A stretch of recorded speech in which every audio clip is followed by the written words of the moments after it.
नमस्कार। उत्तराखंड की खबरों के साथ मैं हूं सुनील सिंह पौरुष। बढ़ेंगे खबरों में आगे। कांग्रेस के राष्ट्रीय महासचिव और उत्तराखंड के पूर्व मुख्यमंत्री हरीश रावत ने अपनी राजनीतिक पारी को लेकर एक बड़ा ऐलान किया है। उत्तराखंड के मुख्यमंत्री रह चुके हरीश रावत ने 2024 में संन्यास लेने का ऐलान किया है राजनीति से। हरीश रावत ने अपने फेसबुक पेज पर इसका ऐलान किया। हरीश रावत ने कहा है कि वो 2024 में राहुल गांधी को प्रधानमंत्री बनाने के बाद राजनीति से संन्यास ले लेंगे। साथ ही उन्होंने अपने विरोधियों पर तीखा प्रहार भी किया। हरीश रावत ने विरोधियों पर वार को लेकर अपने संन्यास को लेकर भी एक लंबा संदेश लिखा है। उन्होंने इस संदेश में कहा है कि महाभारत के युद्ध में अर्जुन को जब घाव लगते थे तो वो बहुत रोमांचित होते थे। राजनीतिक जीवन में प्रारंभ से ही मुझे घाव दर घाव लगे हैं, कई कई हारें झेली हैं, मगर मैंने राजनीति में निष्ठा न बदली है और ना ही रण छोड़ा है।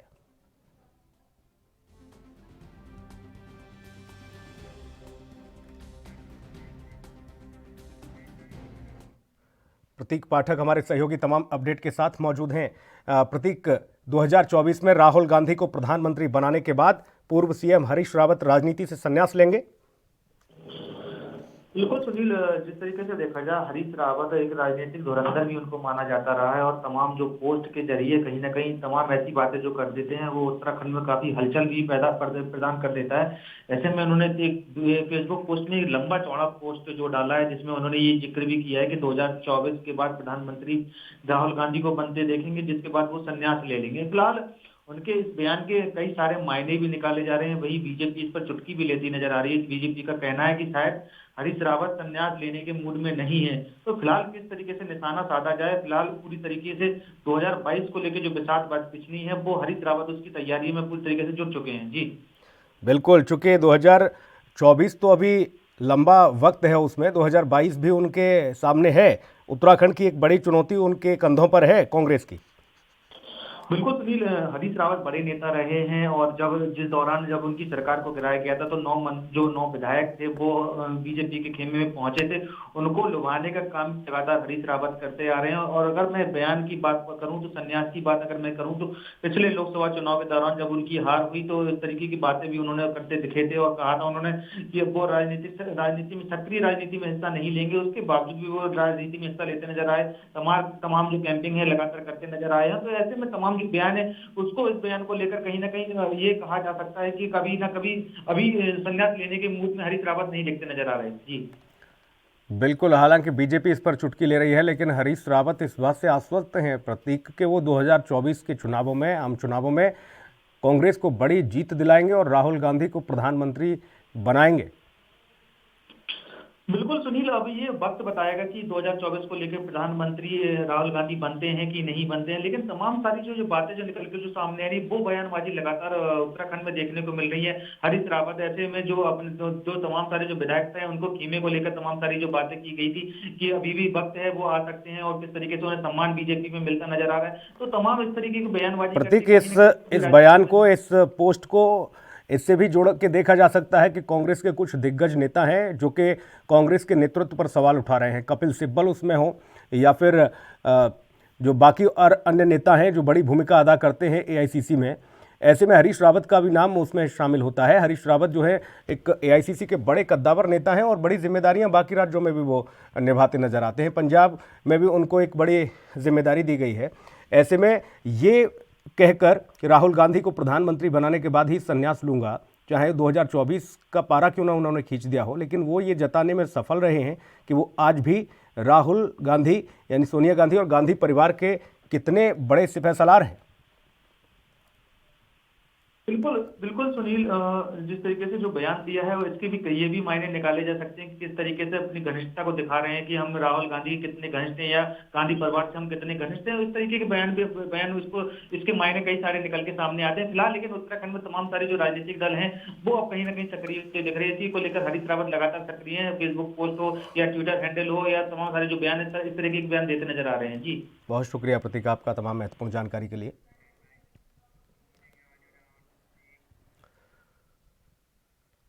तो चलिए आगे बढ़ेंगे, अगली खबर का रुख करेंगे। उत्तराखंड के जनपद टिहरी गढ़वाल की देवप्रयाग विधानसभा के पूर्व विधायक और पूर्व शिक्षा मंत्री प्रसाद नैथानी कांग्रेस ने आपको बता दें कि राज्य में स्कूलों को बंद करने की मांग उठाई है। उन्होंने सीधे तौर पर ये मांग उठाई कि फिलहाल सरकार को राज्य में स्कूलों को बंद करना चाहिए। पूर्व शिक्षा मंत्री ने कहा है कि बच्चों और शिक्षकों के हित में सरकार तत्काल स्कूलों और आवासीय स्कूलों को बंद करे।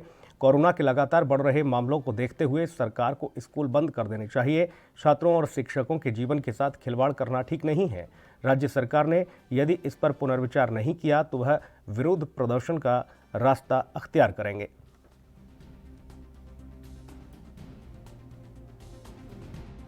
ये सरकार इतनी गैर जिम्मेदार पूर्ण कार्रवाई कर रही है कि शायद ये कोई जिम्मेदारी लेने को तैयार ही नहीं है। हमारे प्रदेश में भारतीय जनता पार्टी की सरकार के मुखिया माननीय त्रिवेंद्र सिंह रावत जी मुख्यमंत्री हैं और शिक्षा मंत्री अरविंद पांडे जी हैं। इन दोनों ने इतनी गलत नीति अपना रखी है शिक्षा के सवाल पर। इस कोविड-19 के दौर में मैंने पहले ही इसका विरोध किया कि बच्चों के जीवन के साथ और अध्यापकों के जीवन के साथ खिलवाड़ न किया जाए, लेकिन इनको इस बात से कोई लेना देना नहीं है। हमने ये कहा था कि आप स्कूल खोलिए, हम स्कूल खोलने के विरोधी नहीं हैं, लेकिन पहले वहाँ पर सैनिटाइजेशन की व्यवस्था करो, वहाँ पे पूरी चेकिंग करो, पूरा इंस्ट्रूमेंट वहाँ दीजिए, वहाँ पर धन की व्यवस्था करिए ताकि वहाँ पर कोई दिक्कत ना हो। कोविड-19 की गाइडलाइन के मामलों में लापरवाही को देखते हुए अब रुड़की प्रशासन काफ़ी सख्त हो गया है। नियमों का पालन नहीं करने वालों के खिलाफ प्रशासन कड़ी कार्रवाई करने का फैसला कर चुका है, जिसके चलते ज्वाइंट मजिस्ट्रेट ने व्यापारियों के साथ एक बैठक भी की। इसमें आपको बता दें कि रात 8 बजे के बाद दुकानें खोलने पर कार्रवाई करने की बात रखी गई।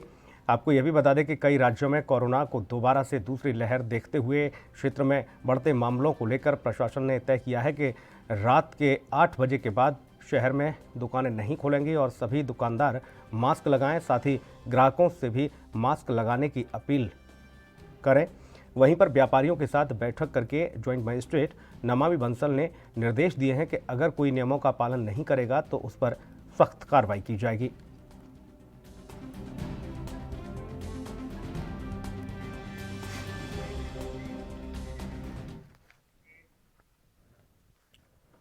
वक्त एक ब्रेक का है, जल्द लौटेंगे।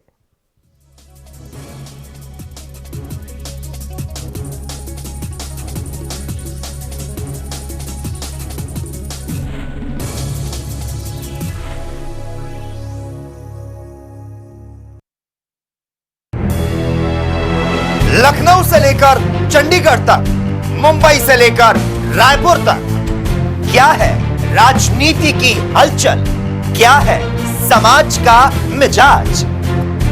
राजधानी लाइव, हमारी नजर, आपका फैसला, हर रोज सुबह।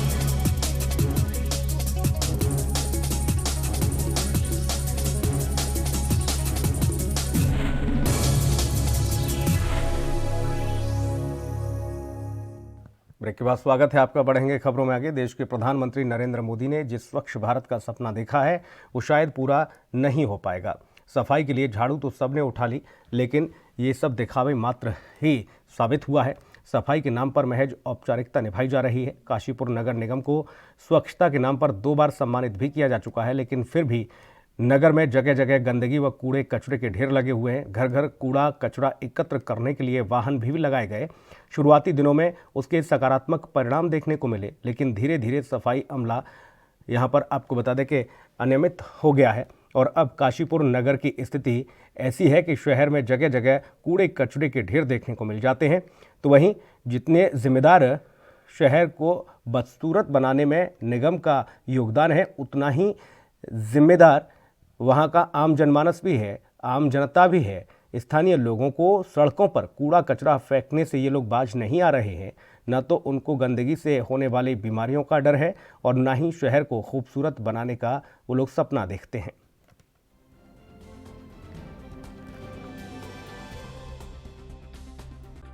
होती है कि ये कूड़ा यहाँ डाल जाते हैं, उठाते नहीं है, यहीं आग लगा जाते हैं, बचा कुचा उसमें नाले में फेंक जाते हैं।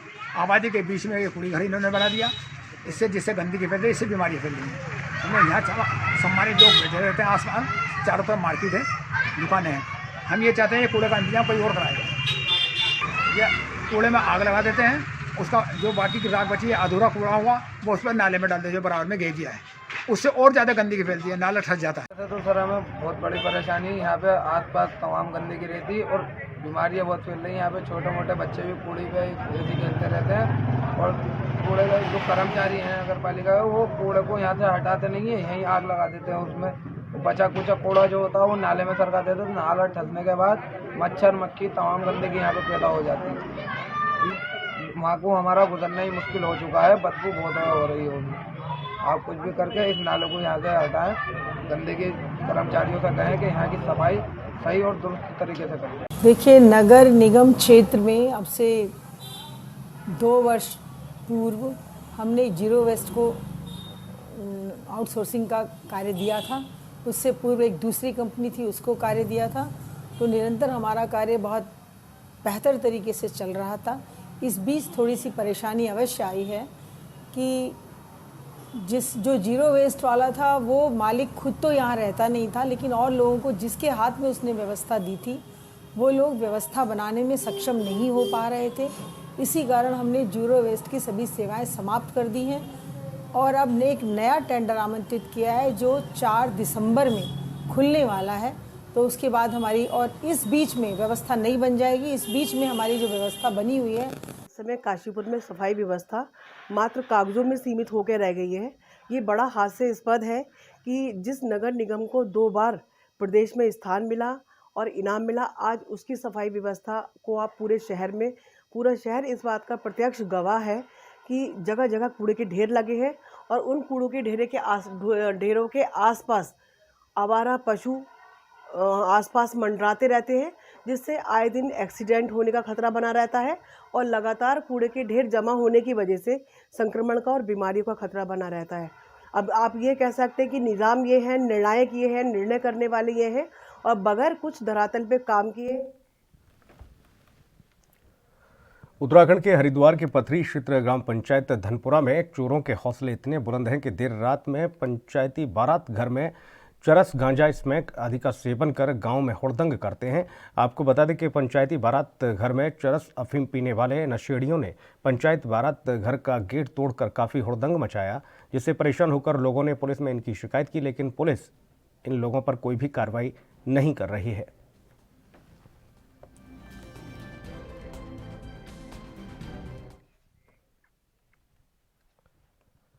देश भर में कोरोना का कहर लगातार जारी है। राज्य में कोरोना का कहर बढ़ता ही जा रहा है, तो वहीं मास्क, शारीरिक दूरी जैसी अहम सावधानियों को दरकिनार कर लोग भी इस बीमारी को, आपको बता दें कि न्योता न दें, लेकिन ऐसा होता नजर नहीं आ रहा।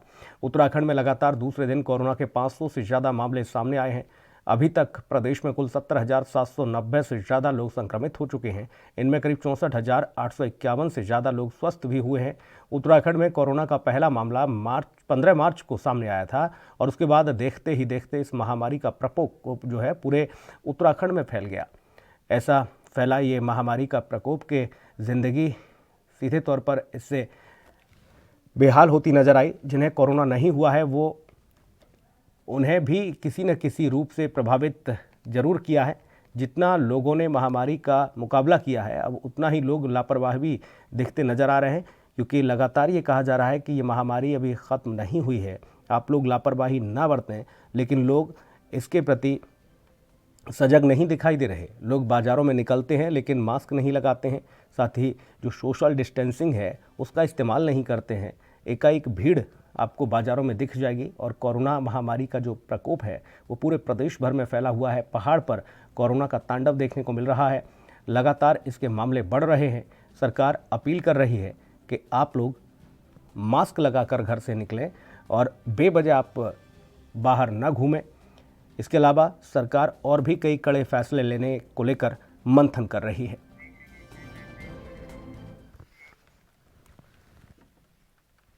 रुकेंगे एक और ब्रेक के लिए, जल्द लौटेंगे।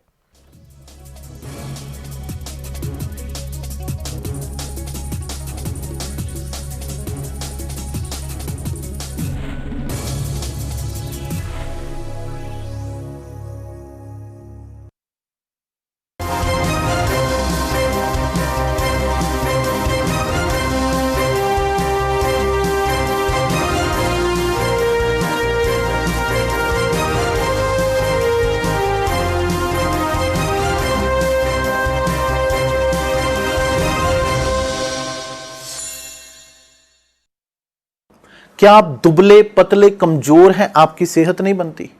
भूख कम लगती है, वजन नहीं बढ़ता? दरअसल मेन बात खाना पीना खाना नहीं है, मेन बात है खाया पिया लगना। और अगर खाया पिया लगेगा ही नहीं तो सेहत बनेगी कैसे? इसलिए हमारी संस्था सन्यासी आयुर्वेदा ने एक ऐसी दवा बनाई है जो कि आपके पाचन तंत्र को, आपके लीवर सिस्टम को ठीक करने का काम करती है, ताकि आप जो भी खाएं उसका पूरे का पूरा निचोड़ आपके शरीर को लगे, आपकी भूख बढ़े, खाया पिया सही से लगे, नया खून बने, हड्डियों में जान आए, वजन बढ़े, ताकत बढ़े, चेहरे पर नूर आए और आप मोटे तगड़े खूबसूरत पर्सनैलिटी के मालिक बन जाएं। यह दवा पूरी तरह से आयुर्वेदिक होती है। इसका शरीर पर कोई भी साइड इफेक्ट, कोई भी नुकसान या दुष्प्रभाव नहीं होता। लड़के लड़कियां दोनों इसका इस्तेमाल कर सकते हैं और पहले 15 दिन के अंदर ही आपको इसका असर महसूस हो जाएगा। सिर्फ 650 रुपए की पूरे 1 महीने की दवा होती है और आप इसे घर बैठे 01145454545 पर फोन करके दवा मंगवा सकते हैं।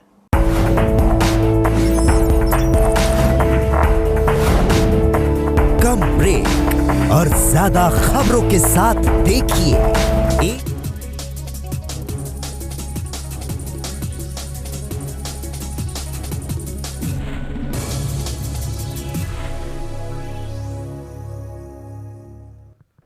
उत्तराखंड के थराली में लोक निर्माण विभाग द्वारा 2 वर्ष पूर्व बाजार क्षेत्र में जाम की स्थिति से निपटने के लिए केदारबगड़ में लगभग 20 लाख रुपए की लागत से बनाई गई पार्किंग शोपीस बनकर रह गई है।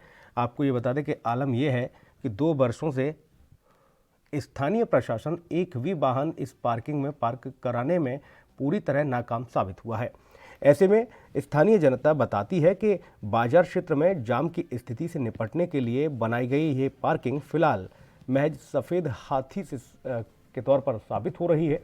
स्थानीय व्यापारी और जनता ऐसे शोपीस बने पार्किंग को केवल सरकारी महकमे द्वारा सरकारी धन का दुरुपयोग ही बता रहे हैं, क्योंकि वाहन पार्किंग की बजाय बाजारों से करीब आधे किलोमीटर तक सड़कों के दोनों ओर भारी वाहनों का मेला लगा रहता है। अवैध पार्किंग लोग करते नजर आते हैं, लेकिन जो पार्किंग तैयार की गई है वो सिर्फ और सिर्फ शोपीस बनी है।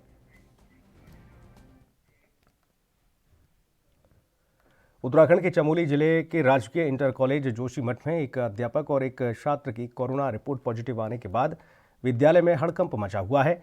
पिछले दिनों विद्यालय की ओर से सभी छात्रों का कोरोना वायरस टेस्ट किया गया था, जिसके सैंपल भरे गए थे। आपको बता दें, उसके बाद अब धीरे धीरे सभी लोगों की टेस्ट जांच रिपोर्ट आ रही है, जिसमें अभी तक एक छात्र और एक अध्यापक की जो रिपोर्ट है वो पॉजिटिव आई है।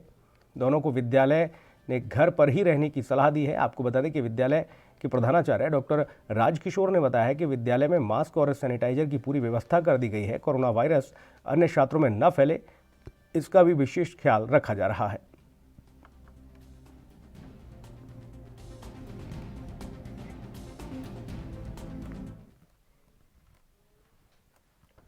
खबर उत्तराखंड के सितारगंज से है, जहां पर नगर पालिका परिषद में पालिका अध्यक्ष हरीश दुबे के नेतृत्व में 5 सूत्रीय मांगों को लेकर चल रहा धरना चौथे दिन भी जारी रहा। बाजपुर के पालिका अध्यक्ष गुरजीत सिंह और शक्ति फार्म के पूर्व पालिका अध्यक्ष अजय जायसवाल कई अन्य लोग समर्थकों के साथ धरना स्थल पर पहुंचे और अपना समर्थन दिया। इस दौरान पालिका अध्यक्ष ने कहा कि प्रशासन ने अगर हरीश दुबे की मांगों की सुध नहीं ली तो पूरे जिले में आंदोलन उग्र होगा।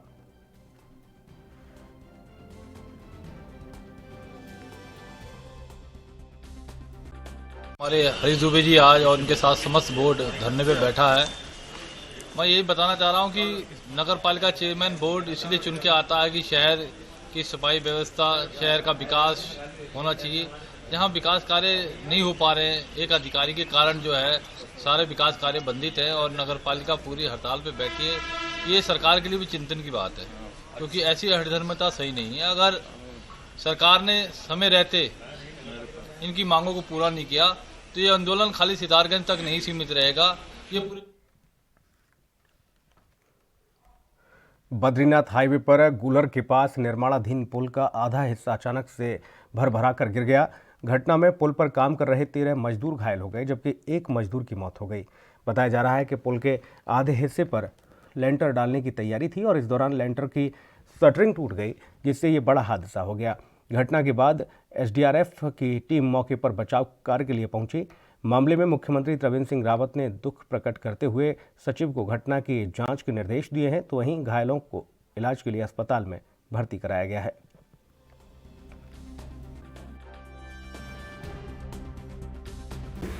हादसा जो हुआ है वो दुखद है। इसमें एक व्यक्ति की मृत्यु हो गई है, 13 लोग घायल हैं। उसमें से एक को आईसीयू में बताया जा रहा है और उसका भी हम इंस्पेक्शन करेंगे। अब ये तो टेक्निकल चीज़ें हैं, इसमें जांच ये सुनने में आया है कि जांच बिठा दी गई है उच्च स्तरीय। इसमें टेक्निकली जो भी जांच होगी वही फाइनल होगी, लेकिन हमें तो प्रशासनिक रूप से मौके की क्या स्थिति है और घायलों की क्या स्थिति है और उनके संबंध में की जाए। उत्तराखंड के रुड़की में भू माफिया अब नदियों को भी अपने कब्जे में लेने से बाज नहीं आ रहे।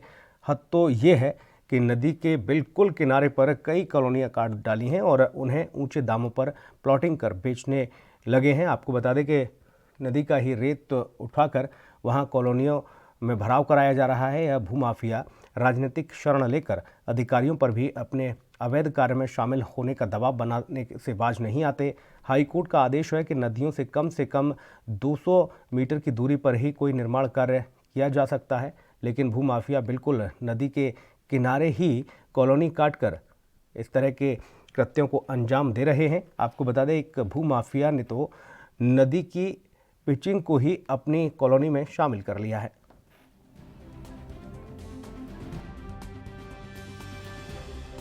ऐसा काम हुआ है, उस पर हम अपने स्टाफ के थ्रू उसकी पैमाइश कराएंगे और हमें अगर पाया जाता है कि वहाँ पे गलत तरीके से कॉलोनी काटी गई है तो उस काम को रुकवाया जाएगा और जो भी दोषी। उधर पौड़ी में सिविल लाइन के पास जिला पंचायत की अवैध इमारत का काम रुकवा दिया गया। जिला पंचायत के घोटाले का पर्दाफाश आरटीआई एक्टिविस्ट करण रावत ने किया है। दरअसल इमारत का काम कई हिस्सों में बांटकर टेंडर निकालकर भ्रष्टाचार करने का आरोप लगा है, जिसके पुख्ता सबूत आरटीआई की तरफ से मिले हैं। जानकारी के मुताबिक इमारत का निर्माण भी जिला पंचायत का एक ही कर्मचारी ठेकेदार के रूप में कर रहा है। आरोप यह है कि सब कुछ जिला पंचायत के अधिकारियों और ठेकेदारों की सांठगांठ से हो रहा है। करण रावत की तरफ से इसकी शिकायत पौड़ी के अपर जिलाधिकारी को की गई थी और इस भवन का निर्माण बिना नक्शा पास कराए ही किया जा रहा है, जिसके बाद अपर जिलाधिकारी पौड़ी ने भवन के निर्माण पर रोक लगा दी है। लेकिन आपको बता दें कि चोरी छिपे इस भवन का निर्माण जारी रहा है। ऐसे में रविवार को करण रावत ने मौके पर मीडिया और पुलिस के सहयोग से निर्माणाधीन भवन का काम रुकवा दिया। इस दौरान एनवी न्यूज़ की टीम भी मौके पर पहुंची। जी के द्वारा इस कार्य पर रोक लगा दी गई है, लेकिन उसके बाद से भी यहाँ पे लगातार काम हो रहा है। और आज ये 22 तारीख है, ये आप सारे वो देख सकते हैं कि सारे मजदूर जा रहे हैं। हमारे पास सारे उनके वीडियो एविडेंस है कि ये यहाँ पे अभी भी मतलब सरकारी आदेशों की अवहेलना कर रहे हैं। यहाँ पे बिना किसी डर के काम कर रहे हैं। पूरी रात भर यहाँ पे काम हो रहा है। अभी जब देखा मैंने उनका पक्ष जाना तो मीडिया से ही उल्टे बनाने सब वो बिल्कुल दादागिरी करने पर उतारू है। वो मीडिया कर्मी से आपके साथ हाथापाई पे उतारू हो गए थे। इनका इसी तरीके का व्यवहार है। ये मतलब ना कानून को मानते हैं, ना प्रशासन को मानते हैं, किसी की नहीं सुनते हैं। इन्होंने भ्रष्टाचार से लाखों करोड़ों रुपए कमा रखे हैं और उसी की धौंस पे ये इस तरीके से इस प्रकार के कार्य कर रहे हैं। अभी जब ठेकेदार यहाँ पे आया तो साथ में निकला, अभी मजदूर करेंगे, ठेकेदार नहीं आ रहा है। ये झूठ बोल रहे हैं। मतलब ये सारी आपस की मिली भगत है। वो कोर्ट से यहाँ से मजदूर आ रहे हैं। मेरे द्वारा मतलब थाने में फ़ोन किया गया, उनको बताया गया कि इस तरीके का प्रकरण यहाँ पे चल रहा है और तुरंत थाने वालों ने अपने सिपाही यहाँ पे भेजे और उनके द्वारा ये काम अभी पूर्ण रूप से बंद करवाया गया। आगे आप प्रशासन से इस नज़र में से बिल्कुल इसमें ये प्रशासन के संज्ञान में लाया जाएगा कि इस बिल्डिंग को पूरा सील किया जाए, क्योंकि ये 80 लाख का घोटाला इस बिल्डिंग पे है। जब तक इसकी जांच पूरी नहीं होती तब तक ये कार्य पे एडीएम जी के द्वारा 1 महीने पहले से रोक लगी हुई है। लेकिन यहाँ पे अभी भी मतलब उनके किच्छा कोतवाली परिसर दर्जनों किन्नरों ने इस दरमियान परिसर में धरना दिया और लूटपाट करने वाले बदमाशों पर कार्रवाई करने की मांग की। जानकारी के मुताबिक किन्नर जमीला ने आरोप लगाया कि वह 17 नवंबर को दिवाली की खुशियों को लेकर चंदा जुटाकर रिक्शा से घर लौट रही थी। इसी बीच बाइक पर सवार 2 बदमाशों ने उसके हाथ से पर्स छीन लिया और फरार हो गए। जानकारी के मुताबिक पर्स में 5 लाख रुपए और 15 तोले सोने के जेवरात थे। किन्नरों ने किक्षा पुलिस पर आरोप लगाते हुए कहा है कि कोतवाली पुलिस ने इस मामले में खानापूर्ति की है, जिसके चलते बदमाशों के हौसले बुलंद हैं। किन्नरों ने चेतावनी दी है कि मंगलवार तक मामले में खुलासा नहीं किया गया तो कोतवाली में धरना प्रदर्शन किया जाएगा और भूख हड़ताल भी की जाएगी। सर 13 तारीख को शुक्रवार वाले दिन मेरे गुरु कुछ आशीर्वाद देने को निकले थे। मेरे बड़े गुरु तो बाजार में आए थे, बाजार में गए थे रुद्रपुर रोड पे। वहाँ से लौट कर जब घर को जा रहे थे तो प्रधान मार्केट के आगे मेरे गुरु के 2 लड़के आए, बैग छीन के ले गए। जब हम यहाँ पर आए थाने में तो हमारी कोई सुनवाई नहीं की सर, बिल्कुल भी हमें बेइज्जती करके निकाला गया। उसके बाद अब जो कोतवाल साहब आए उन्होंने हमारी फुल रक्षा की है, वो सुनवाई कर रहे हैं हमारी और हमें आश्वासन दिया कल तक का। अगर कल तक चोर पकड़ जाते हैं, माल हमारा बरामद सारा देते हैं तो सही, नहीं तो फिर हम कल धरना देंगे और भूख हड़ताल करेंगे। कितना माल था आपका? उसमें 5 लाख रुपए, 15 तोले सोना, 3-4 चांदी की चीजें थी सब। अभी इनके साथ कोई घटना हुई होगी पुराने कुछ दिनों में, तो उसके संबंध में ये लोग आए थे थाने, तो इनसे तहरीर ले ली गई है, अभियोग पंजीकृत किया जा रहा है और इस संबंध में जो उनकी साथ घटना हुई थी उसकी कार्रवाई की जा रही है। उसमें जो उनके साथ घटना हुई है उसके संबंध। इस बुलेटिन में इतना ही। नमस्कार।